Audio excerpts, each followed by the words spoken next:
Okay, listen to what Tyler Lockett says, and then watch how it's carried out in his play. Watch. Amazing what we can accomplish when nobody cares who gets the credit.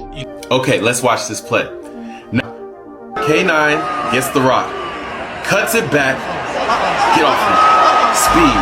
Oh, almost falls, get off me. Touchdown. Now, this is what I want you guys to pay attention to. It's the little details. Everyone's going crazy, but it's the little details. I want you guys to pay attention to what DK does on this play. Now, K9's coming. DK is selling the pass. If DK doesn't do this, there's a possibility K9 gets tackled. Watch DK. He is selling the pass. Defender jumps on it as if he's going to block ball from coming in. DK sells it.